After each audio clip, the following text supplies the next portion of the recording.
নমস্কাৰ সমগ্ৰ অসম তথা ভাৰতবৰ্ষৰ পৰা যুগুত হৈছে কেইবাটাও গুৰুত্বপূৰ্ণ খবৰ আপোনালোকে যদি এই ভিডিঅ'টোৰ জৰিয়তে চেনেলটো নতুনকৈ ভিজিট কৰিছে তেতিয়াহ'লে চেনেলটো সাবস্ক্ৰাইব কৰি দিব লগতে ভিডিঅ'টো এটা লাইক কৰি দিব আজিৰ প্ৰথমটো খবৰ হৈছে আপোনাৰ পৰা চৰকাৰী কৰ্মচাৰী উৎকোচ বিচাৰিছে নেকি হয় বন্ধু বান্ধৱীসকল অসম চৰকাৰে এটা ডাঙৰ সিদ্ধান্ত গ্ৰহণ কৰিছে যদি কোনোবা চৰকাৰী বিষয়ে আপোনাৰ পৰা উৎকোচ বিচাৰে তেতিয়াহ'লে সেই কৰ্মচাৰীজনক শাস্তি দিয়া হ'ব কি ধৰণে আপোনালোকে এই কৰ্মচাৰীৰ বিৰুদ্ধে কমপ্লেইন কৰিব পাৰিব সবিশেষ জনাইছো ভিডিঅ'টো শেষলৈকে চাই থাকিব মনত ৰাখক বিশেষ ফোন নম্বৰ পোনপটীয়াকৈ অভিযোগ দিব পাৰিব হোৱাটছআপ যোগে আপোনালোকে অভিযোগ দিব পাৰিব যাৰ বাবে এটা হোৱাটছআপ নম্বৰ মুকলি কৰি দিছে আৰু সেইটো হৈছে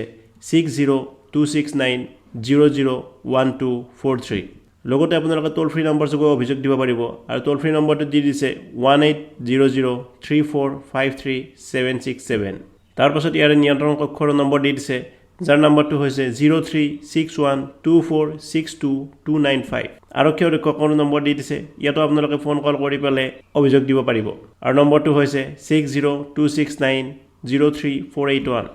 এইবাৰ অসম চৰকাৰে চিচিটিভি সংলগ্ন কৰাটো বাধ্যতামূলক কৰালে হয় বন্ধু বান্ধৱীসকল ক'ত ক'ত এই চিচিটিভি সংলগ্ন কৰাটো বাধ্যতামূলক কৰাইছে সবিশেষ জনাইছো ভিডিঅ'টো শেষলৈকে চাই থাকিব চিচিটিভি ব্যৱহাৰক লৈ কঠোৰ মুখ্যমন্ত্ৰী সকলো চৰকাৰী বেচৰকাৰী কাৰ্যালয়ত চিচিটিভি সংলগ্ন কৰাটো বাধ্যতামূলক অন্যথা কঠোৰ শাস্তিৰ সন্মুখীন হ'ব লাগিব তো বন্ধু বান্ধৱীসকল চিচিটিভি সংলগ্ন কৰাটোক লৈ পেলাই আপোনালোকৰ মন্তব্য কি ভিডিঅ'টোৰ কমেণ্টত জনাবলৈ নেপাহৰিব আগবাঢ়িছো পৰৱৰ্তী খবৰটোলৈ ৰাজ্যত পুনৰ সংঘটিত হৈছে এক নিহংস হত্যাকাণ্ড হয় বন্ধু বান্ধৱীসকল নিজৰ পত্নীক হত্যা কৰিলে গিৰিয়েকে ক'ত হত্যা কৰিছে কেনেকৈ হত্যা কৰিছে সবিশেষ জনাইছো ভিডিঅ'টো শেষলৈকে চাই থাকিব পত্নীক হত্যা কৰি পুতি থলে মাটিৰ তলত নগাঁৱৰ ডিমৰুগুৰিত সংঘটিত হৈছে এই হত্যাকাণ্ডৰ ঘটনা শ্ৰমিকে মাটি খান্দিবলৈ আহি প্ৰত্যক্ষ কৰে মবি দাসৰ মৃতদেহ হত্যাকাৰী স্বামী বৰ্তমানে পলাতক অৱস্থা আছে এইবাৰ অসমৰ জনসাধাৰণৰ বাবে এটা দুখ লগা খবৰ আহিছে হয় বন্ধু বান্ধৱীসকল 7.5% বৃদ্ধি পাব পৌৰ কৰ সবিশেষ জনাইছো ভিডিঅ'টো শেষলৈকে চাই থাকিব পুনৰ জনতাৰ ওপৰত মাধমাৰ 1 এপ্ৰিলৰ পৰা বৃদ্ধি পাব পৌৰ এলেকাৰ সম্পত্তিৰ কৰ ন্যূনতম 7.5% বাঢ়িব পৌৰ কৰ বৃদ্ধিক অনুমোদন জনালে হিমন্ত বিশ্ব শৰ্মাই 31 মাৰ্চৰ ভিতৰত পৌৰ এলেকাৰ অনাদায় সম্পত্তি কৰ সংগ্ৰহৰ নিৰ্দেশ বিভাগৰ বিত্তীয় সংকটৰ পৰা সকাহ পাবলৈ এই সিদ্ধান্ত অসম চৰকাৰৰ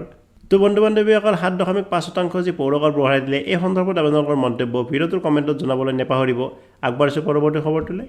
এইবাৰ পিএম কিষাণ হিতাধিকাৰীসকলৰ বাবে এটা জৰুৰী খবৰ হয় বন্ধু বান্ধৱীসকল পিএম কিষাণ হিতাধিকাৰীসকলৰ বাবে এটা নতুনকৈ আপডেট আহিছে যদি আপোনালোকে সেই আপডেটটো গম পোৱা নাই তেতিয়াহ'লে সেই আপডেটটো জানি লওক নহ'লে আপোনালোকেও পিএম কিষাণৰ পইচা পাই থকাৰ পৰা বঞ্চিত হৈ যাব পাৰে শীঘ্ৰে বেংক একাউণ্টৰ লগত সংযুক্ত কৰক আধাৰ নম্বৰ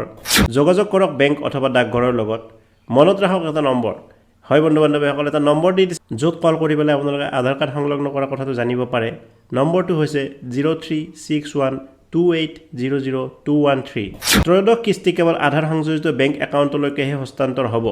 হয় বন্ধু বান্ধৱীসকল তাৰে যিটো ত্ৰয়োদশ কিস্তি আছে সেইটো কেৱল আধাৰ সংযোজিত বেংক একাউণ্টলৈ সেই হস্তান্তৰ হ'ব যিসকল কৃষকে আধাৰ কাৰ্ড নিজৰ বেংক একাউণ্টৰ লগত লিংক কৰি ৰাখিছে তেওঁলোকৰ একাউণ্টত সেই ত্ৰয়োদশ কিস্তিটো পাব বাকীসকলে নাপায় তো বন্ধু বান্ধৱীসকল যিসকলে নিজৰ আধাৰ কাৰ্ডখন বেংক একাউণ্টৰ লগত লিংক কৰা নাই তেতিয়াহ'লে অতি সোনকালে লিংক কৰাই লওক তো আজিৰ ভিডিঅ'টোত ইমানখিনি আছিলে যদি ভিডিঅ'টো ভাল লাগিছে তেতিয়াহ'লে ভিডিঅ'টো এটা লাইক কৰি দিব আৰু নিজৰ বন্ধু বান্ধৱীৰ লগত শ্বেয়াৰ কৰি দিব আৰু এনেকুৱা ধৰণৰ খবৰ নিত পোৱাৰ বাবে চেনেলটো ছাবস্ক্ৰাইব কৰিবলৈ নেপাহৰিব ধন্যবাদ